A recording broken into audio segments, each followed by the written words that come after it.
In university, I was interested in philosophy, but then I took a philosophy course. I wasn't too interested in philosophy after I took that course. And I studied arts and things like that.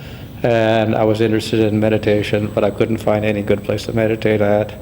And I went to the TM people, made an appointment with them, somehow it didn't work out, so I didn't get any TM mantra. And I graduated from university, and then I went to Japan. I was more or less on holiday for a year. Then I met the devotees, several devotees on the Ginza, dressed very strangely, and they were distributing Back to Godhead magazines, which was a very, to say, primitive work at that time. So I took a copy, and they invited me to the temple in Tokyo. So eventually I went to that place. I found it with a friend. It was a rather obscure address, and it was a very small place, about as big as the little corner over there, maybe, about 8 feet by 10 feet. That was their temple room. And they lived next to it in another room about the same size. And that was they used to have a Sunday program there. That was Sudama and his wife and one other devotee there.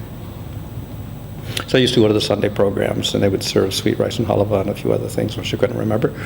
And they had some small Jagannath deities. So I would come to the kirtan every weekend. I don't remember much about lectures or anything, but they had kirtan. And there was also some young Japanese, mainly hippies, attending the program. So I used to come to that quite regularly for the kirtan. And then that was about for 6 months, I guess. I met them in January. And in August, Prabhupada was supposed to come there on his way to India. He was talking to Danyapon at that time about publishing books. And I think he published the Krishna book then through them. And he wanted to publish other books through them because it was cheaper in Japan. So he came to talk to them. And he came with some sannyasis like Kirtan Ananda and who else? Madhavisa and Taval Krishna and Devananda and Kartikeya and a few others. About 6 people came with him. So I went to the airport when Prabhupada came, and I just met Prabhupada then, which was very short because I couldn't see him too closely. And then the next time I saw him, well, several times. Well, I met him personally. Sudama brought me to meet him personally once in his little house. And then another time was at the famous Vyasa Puja ceremony. They had because Prabhupada came and they celebrated Jamashtami there one night. I didn't know about it. Next day I came and they celebrated Vyasa Puja. So we all came in the room, and we were doing kirtan, and Prabhupada was sitting in the Vyasa's son, but he didn't look very happy. And everyone was in kirtan and everything like that. And then the kirtan stopped, and then Prabhupada gave a little lecture, and he says, if this is not the way you celebrate Vyasa Puja, and if you want to know, you should ask. If you don't do it correctly, you shouldn't concoct anything, so like this. And then Sudama was crying, and I didn't actually know what was happening. It was a little bit strange.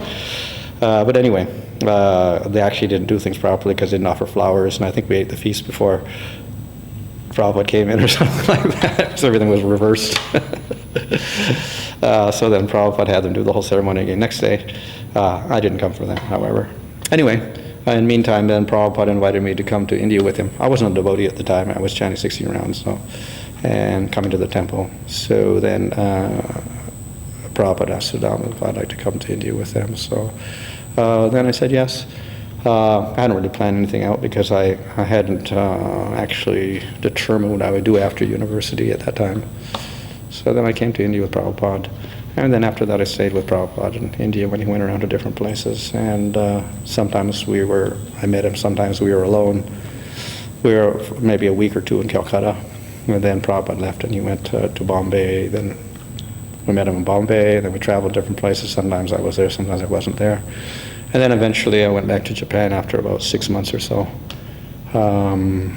Maybe a little longer, 8 months or so. I went back to Japan because Sudama needed people. And of course I continued there for several years. I think about 5 years, 6, 7 years. And so that's how I began Krishna consciousness.